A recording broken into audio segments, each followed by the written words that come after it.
എനിക്കറിയാം കുറച്ച് വൈകിപ്പോയിന്ന്, കുറച്ചല്ല കുറച്ചധികം വൈകിപ്പോയിന്ന്. മാഹി പെരുന്നാൾ കഴിഞ്ഞിട്ട് ഇന്നേക്കൊരു 10 ദിവസമെങ്കിലും ആയിട്ടുണ്ട്. വലിയ കാര്യത്തിൽ പെരുന്നാളിൻ്റെ എല്ലാ വീഡിയോസും ഞാൻ എടുത്തു വെച്ചിട്ടുണ്ട്, പക്ഷേ ഇട്ടില്ല. കുറച്ച് ലേറ്റ് ആയെങ്കിലും പോയതിൻ്റെ വിശേഷങ്ങളൊക്കെ ഞാൻ പറഞ്ഞുതരാം. മാലയും മെഴുകുതിയൊക്കെ വാങ്ങിയിട്ട് ഞങ്ങൾ പള്ളീൻ്റെ ഉള്ളിലേക്ക് കയറി. ഞങ്ങൾ പരിചയപ്പെട്ട നാൾ മുതൽ എല്ലാ പള്ളി പെരുന്നാളിനും ഞാൻ വരാറുണ്ട്. പക്ഷേ ഞങ്ങളുടെ കല്യാണം കഴിഞ്ഞിട്ട് ആദ്യത്തെ പള്ളി പെരുന്നാളായിരുന്നു ഈ വർഷം. അങ്ങനെ മെഴുകുതിരിയൊക്കെ കത്തിച്ച് പള്ളിയിലിട്ട് ആ ലൈറ്റൊക്കെ ഒന്നുകൂടി ഒന്ന് പോയി കാണാമെന്ന് കരുതിയിട്ട് അവിടെ മാഹി പള്ളി പെരുന്നാളിന് എല്ലാ വർഷവും പോകുന്ന ആരെങ്കിലും ഉണ്ടോ വീഡിയോ കാണുന്നത്? അങ്ങനെയാണെങ്കിൽ കമന്റ് ചെയ്യും. കുറച്ചു നേരം ആ ലൈറ്റൊക്കെ കണ്ട് പിന്നെ നേരെ പോയത് ചന്തയിലേക്കാണ്. ചന്തയിൽ കയറിയപ്പോൾ സാധനങ്ങളൊക്കെ കഴിഞ്ഞ വർഷത്തെ തന്നെ വലിയ മാറ്റങ്ങളൊന്നുമില്ല, എന്നാലും കുറച്ച് സാധനങ്ങളൊക്കെ പുതിയതായിട്ട് കൊണ്ടുവച്ചിട്ടുണ്ട്. ഏറ്റവും കൂടുതൽ കണ്ടുപഴകിയ സാധനങ്ങളായതുകൊണ്ട് വേഗം തന്നെ കവർ ചെയ്ത് വന്നു. കുറേ സ്റ്റാളിൽ ഇങ്ങനെ കയറി ഇറങ്ങിയപ്പോഴാണ് ഇങ്ങനെ ഒരു മണി ബോക്സ് കാണുന്നത്. ഇങ്ങനത്തെ ഒരു ടൈപ്പ് ഞാൻ ആദ്യമായിട്ട് കാണുന്നത്. 100 രൂപ എങ്ങാനായിരുന്നു. വളാമാല അങ്ങനത്തെ സാധനങ്ങളൊക്കെ പഴയ മോഡൽ തന്നെ, ഒരു മാറ്റവും. പിന്നെ ഇങ്ങനത്തെ കുറെ കുഞ്ഞു നോട്ട് പാഡൊക്കെ ഉണ്ടായിരുന്നു കേട്ടോ. നല്ല രസമുണ്ട് ഇങ്ങനെ ഷെയ്ക്ക് ചെയ്ത് കളിക്കാൻ.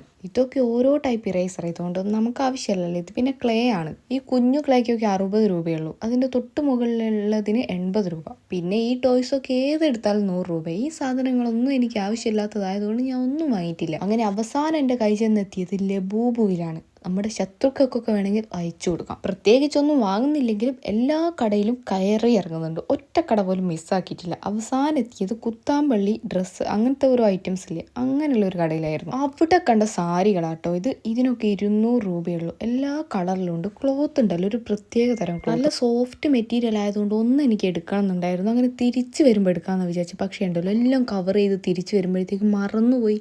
പിന്നെ ഈ വീഡിയോ എഡിറ്റ് ചെയ്യുന്ന സമയത്ത് എനിക്ക് ഇപ്പോൾ ഓർമ്മ വന്നത്, മിസ്സായിപ്പോയി. എന്തായാലും നല്ല കളേഴ്സ് ആയിരുന്നു.